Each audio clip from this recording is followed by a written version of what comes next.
Hey everyone, welcome back to the Trudy Show. I'm Trudy, and this is the place where we invest in ourselves, mind, heart, body, soul, and finances. And today we're going to dive into a powerful topic, the science of hope. Not just any hope, though. We're talking about the kind of hope that's been studied and measured, the kind that builds resilience and keeps you moving forward no matter what life throws at you. We're going to talk. We're taking a closer look at the work of Dr. Chan Hellman, a leading expert in the science of hope, and how his research shows that hope is more than just wishful thinking. It's a tool for real growth and resilience. So grab your notebooks because we've got a lot to explore today. So let's start with the basics. What exactly is hope? According to Dr. Hellman, hope isn't just a feel-good emotion or fleeting wish. It's a cognitive process, something that we can think about, nurture, and even measure. Hope, as he defines it, is made up of three core components: goals, pathways, and willpower. Goals, these are the things you want to achieve, your dreams, big or small, that give you a sense of purpose and direction. Pathways, these are the strategies or roadmaps you create to get to those goals. A hopeful person can come up with multiple ways to overcome obstacles. Willpower, this is the belief in yourself, the motivation to follow through on your plans. You might think of it as your inner voice saying, I've got this. So, hope isn't just about crossing your fingers and waiting for something good to happen. It's about setting a goal, making a plan, and believing that you can make it happen. Hope requires action. Hopeful people tend to be more resilient because they trust their ability to navigate life's challenges, even when things get tough. Okay, now that we know what hope is, let's talk about why it matters, especially when it comes to resilience. Dr. Hellman's research shows that hope is one of the biggest predictors of success, whether we're talking about school, work, or even recovering from tough times like trauma. Why? Because hopeful people are problem solvers.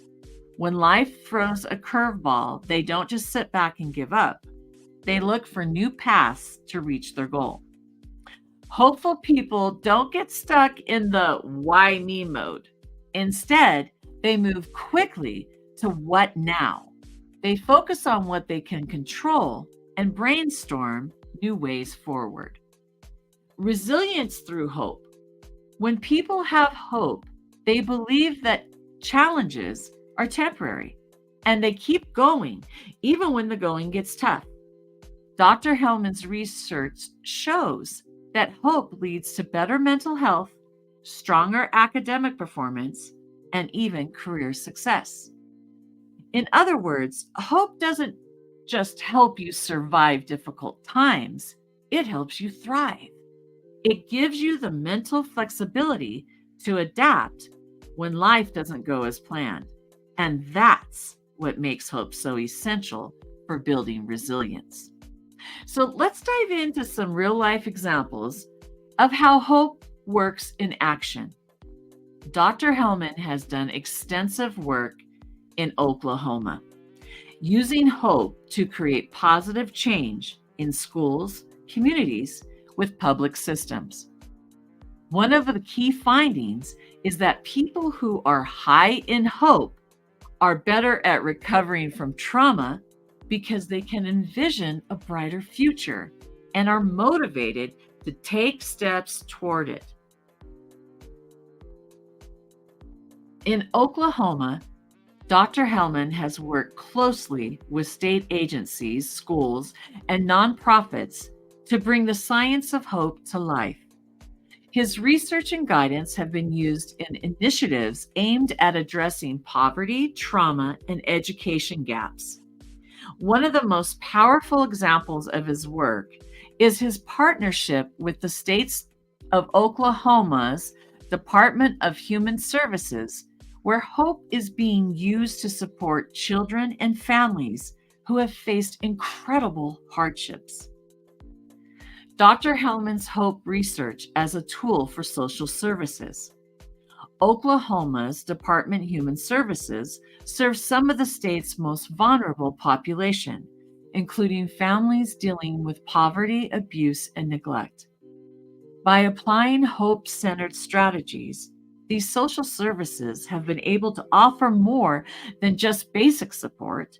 They're helping individuals rebuild their lives for a vision for the future. Trauma-informed care and hope. The state has integrated a hope science into trauma-informed care practices, recognizing that it's not enough to just treat the symptoms of trauma. By fostering hope, individuals and families are more likely to engage in their recovery and work toward meaningful goals. This approach helps break cycles of despair and rebuilds a sense of agency and willpower in people's lives. Agency there means willpower. It's incredible to see how hope can be woven into systems that affect thousands of lives. In Oklahoma, the use of hope isn't just a theory, it's a practice that's making real change. When public systems empower people to believe in a better future and equip them with tools to navigate the challenges, we see resilience grow, not just in individuals, but in entire communities. This excites me so much. Dr. Hellman's hope-centered approach has also made a huge impact on education in Oklahoma. He's partnered with schools to teach hope, building strategies to students, especially in at-risk areas. It turns out that hope is one of the strongest predictors of academic success. Students with higher levels of hope set bigger academic goals, think of creative ways to overcome obstacles like poor grades or tough subjects, and most importantly, they believe in their ability to succeed. They believe in themselves. They're empowered. Now that we've talked about what hope is and why it matters, the big question is, how can we build more of it?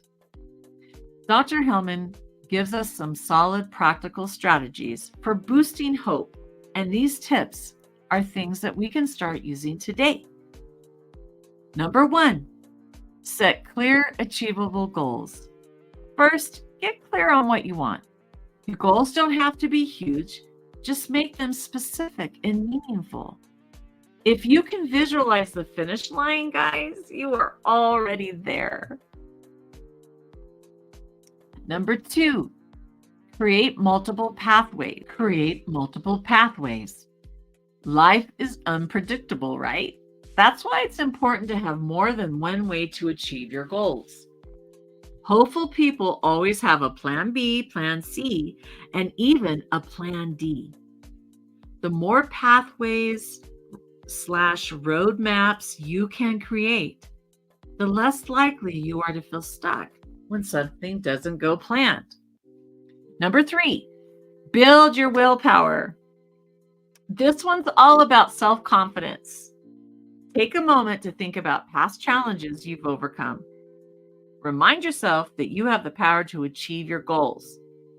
Positive self-talk can boost your willpower, okay, and keep you motivated. Focus on small wins is number 4. Celebrate the little milestones on your journey, because every step forward builds more hope and keeps you energized. Number 5, stay connected. Hope is contagious. Surround yourself with supportive, positive people who can lift you up and remind you of your strengths when you're feeling down. We all need that encouragement sometimes. And don't forget that you can lend hope to others. It's contagious. Think about it. Okay, guys. That's it for today. Hope is more than just a warm and fuzzy feeling. It's a mindset that drives resilience and success. Dr. Chan Hellman's work, especially here in Oklahoma, shows us that when we set clear goals, create pathways, and believe in our ability to achieve those goals, we can overcome almost anything. In Oklahoma, hope is being used to rebuild families, support students, and strengthen communities. It's living proof that hope isn't just about waiting for the better days to come. It's about taking action to make those better days a reality. Oh, yeah. So, thank you so much for joining me on this episode of The Trudy Show. I hope you enjoyed it, and I hope this has kind of encouraged you to start building your hope in your life. And don't forget that to always believe in yourself. And I just appreciate your time today. Much love and light. Peace.